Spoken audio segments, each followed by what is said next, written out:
पाकिस्तान की एस्टेब्लिशमेंट को और हुकूमत को इसी चीज़ से डर लग रहा है कि यह मामला नहीं होना चाहिए। इमरान खान साहब का नादरीन स्टेटमेंट आया। ये स्टेटमेंट इस वक्त बड़ा अहम है। खान साहब रोजाना एक स्टेटमेंट देते हैं और अपने ट्विटर के ऊपर शेयर करते हैं। उसकी वजह यह है कि बाकी मीडिया तो इमरान खान को दिखाता ही नहीं है, तो कोशिश उनकी यह है कि अपनी इंफॉर्मेशन को वो अपने सोशल मीडिया के जरिए से लोगों तक पहुंचाते हैं और रीच इमरान खान साहब की अच्छी खासी है। इमरान खान साहब ने अब जो बयान दिया उसमें वो ये कह रहे हैं कि अर्दली हुकूमत खौफ का शिकार है, इनको मुसलसल डरावने ख्वाब आते हैं। इनका पहला डरावना ख्वाब यह है कि इनके असाब पर सवार इमरान खान या उसकी रिहाई ना हो जाए। दूसरा डरावना ख्वाब इनका यह है कि फार्म 47 का जो इनका एक कच्चा चट्टा है वो ना खुल जाए। और इन ख्वाबों से डर के या घबरा कर जब ये बेदार होते हैं तो ये फौरी तौर पे 9 मई की गर्दान शुरू करने लग जाते हैं। इस खौफ की बदौलत उन्होंने मुझे एक ऐसे बेज़मीर जज से सजा दिलवाई है जिसको खुद सुप्रीम कोर्ट ने 2004 में अदालती खिदमात के लिए नाअहल करार दिया था। अलकादर यूनिवर्सिटी प्रोजेक्ट मलिक रियाज और एनसीए के मुआहदे से 1 साल पहले से चल रहा था और हमारे दौर की काबीना का अलकादर ट्रस्ट में या इसके मामले में कोई किरदार नहीं था, ना ही ये रकम हमने सुप्रीम कोर्ट ऑफ पाकिस्तान में मुंतकिल की थी। काबीना ने सिर्फ नॉन डिस्क्लोजर एग्रीमेंट की मंजूरी दी थी ताकि इतनी बड़ी रकम जो है वो राजदारी के साथ जो है इतना बड़ा फॉरेन एक्सचेंज जो है वो पाकिस्तान में आ जाए। यानी वो राजदारी सिर्फ रखना चाह रहे थे कि ये पैसा पाकिस्तान में आ जाए किसी तरीके से, और ये एक रिक्वायरमेंट थी। नाम नेहाद बंद लिफाफे को हुकूमत और तहकीकाती इदारे खोल सकते हैं, इसे खोलें, इसमें देखें क्या लिखा है, अवाम को बताएं ताकि दूध का दूध और पानी का पानी हो सके। जुल्फी बुखारी ने इस केस में वीडियो लिंक या सफारत खाने के जरिए पेश होने की दरख्वास्त की थी क्योंकि वो पाकिस्तान आते तो उनको अदालत तहफ़्फ़ुज़ ना देती और बाकियों की तरह उन्हें भी गिरफ्तार या अगवा करके तशद्दुद किया जाता। तो जुल्फी बुखारी के घर पर गैर कानूनी छापा मारकर तोड़फोड़ की गई, खानदान को हरासा भी किया गया, इनको डीलें भी ऑफर की गई। शहजाद अकबर ने भी कई मरतबा गवाह बनने की पेशकश की, मगर क्योंकि जाली हुकूमत इस मुकदमे में मुझे सजा देने का फैसला कर चुकी थी, इसलिए उनको वीडियो लिंक या सिफारत खाने के जरिए पेश होने की इजाज़त नहीं दी गई। शहजाद अकबर के भाई को भी अगवा किया गया। ये मैं जानता हूँ कहाँ रखा गया था उसके भाई को। अगर उन्हें नहीं पता, शहजाद अकबर को या उनके भाई को नहीं पता, तो मैं एग्जैक्ट उस जगह पर जा सकता हूँ जहाँ उसको रखा गया था, क्योंकि मुझे वहाँ इन्वेस्टिगेट किया गया था। यानी इन्वेस्टिगेट किया, टॉर्चर किया जाता है, तंग किया जाता है, परेशान किया जाता है, डिमांड्स रखी जाती हैं। तो मुझे पता है कि शहजाद अकबर का भाई कहाँ था, क्योंकि मैं जर्नलिस्ट हूँ। मैं हर जगह जब जाता हूँ तो मैं कुछ ना कुछ स्मेल करने की कोशिश करता हूँ, पता करने की कोशिश करता हूँ, तो मुझे वो पता है जगह जहाँ पे उसके भाई को रखा गया था। अलकादर ट्रस्ट एक फलाही इदारा है जिसके जरिए गरीब तलबा को सीरतुन नबी से रोशनास करवाया जाता है। इससे मुझे कोई ज़ाती फ़ायदा नहीं है, ना ही मेरी अहलिया को कोई फ़ायदा है। पहले भी 9.5 माह बुशरा बीबी को कैद में रखा गया और मेरा साथ देने की सज़ा दी गई। घरेलू ख़वातीन को सियासत में घसीटना शर्मनाक है और हमारी रवायात के मुनाफी है।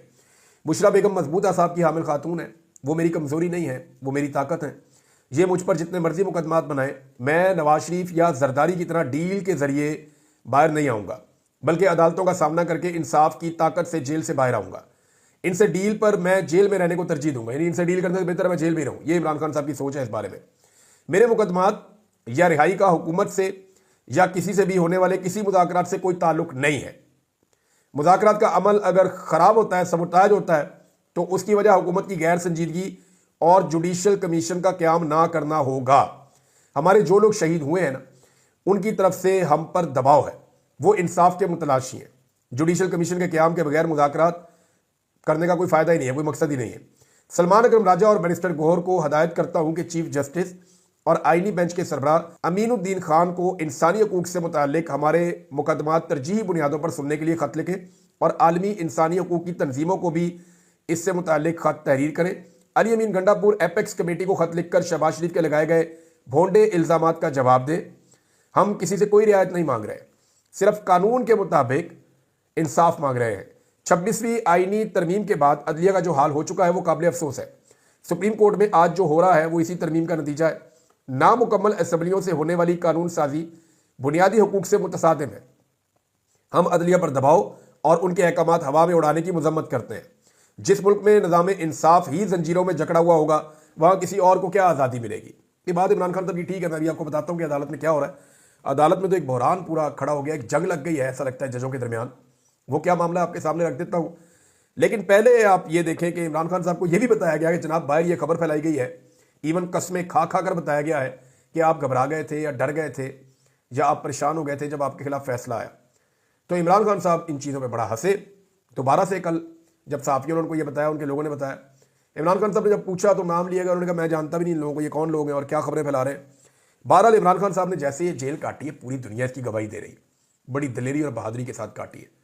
यानी आप ये बताएं ना कि कौन है ऐसा लीडर जिसको जेल में बंद किया हो और उसकी शक्ल भी सामने ना आने दी गई हो इतने लंबे अरसे तक, उसके बच्चों से उसकी बात भी ना करवाई गई हो, उसकी बीवी को भी जेल में डाल दिया गया हो, उसकी बहनों को भी जेल में डाल दिया गया हो, उसके दीगर रिश्तेदारों को भी जेल में डाल दिया गया हो, आधे खानदान के ऊपर मुकदमा दर्ज कर दिए गए हों, पार्टी के 10,000 से ज़्यादा लोग एक ही हल्ले के अंदर गिरफ्तार कर दिए गए हों, बेशुमार लोगों को पार्टियां छुड़वा दी गई हों, पार्टी से इंतखाबी निशान भी, कोई ऐसा लीडर आपको पाकिस्तान की तारीख में मिलेगा ही नहीं।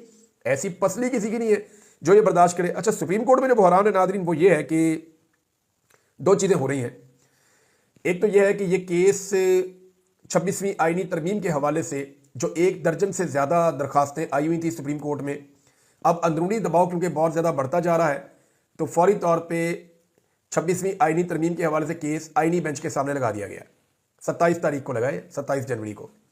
लेकिन मामला यह है कि 26वीं आईनी तरमीम के खिलाफ एक केस है और ये आईनी बेंच बना ही 26वीं आईनी तरमीम के नतीजे में है। तो ये बेंच तो पहले ही मुतनाज़ है, जैसे वो तरमीम मुतनाज़ है। अब जिस चीज़ का तनाज़ा है, क्या वही चीज़ अपना तनाज़ा खुद हल करेगी?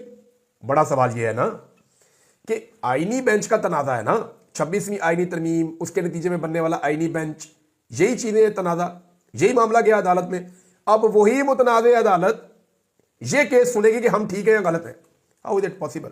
अब ये जो सारे फरीकैन है 1 दर्जन से ज़्यादा, अगर ये जाकर अदम एतमाद कर देते हैं तो एक नई सिचुएशन बन जाएगी।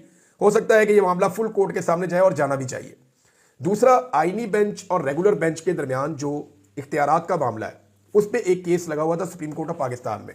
पहले एक दाव लगाया गया लेकिन कामयाब नहीं हुआ। जस्टिस मंसूर अली शाह, जस्टिस आयशा मलिक और जस्टिस अकील अब्बासी, ये 3 जज साहबान उसको सुन रहे थे। उन्होंने हुक्म दिया कि ये पीर वाले दिन लगा दिया जाए दोपहर 1 बजे, लेकिन उनके हुक्म की तामील ही नहीं हुई।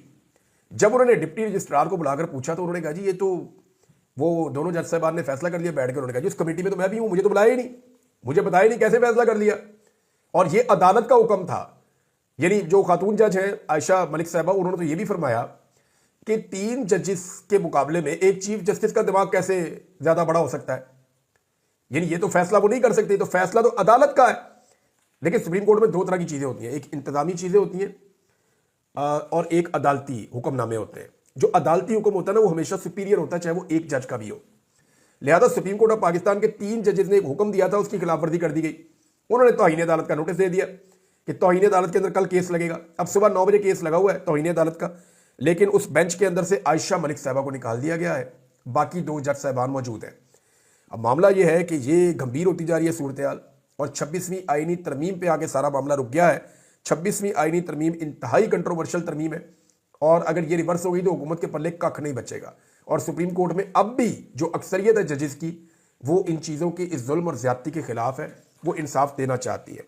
देखते हैं कि इसमें आगे क्या डेवलपमेंट होती है।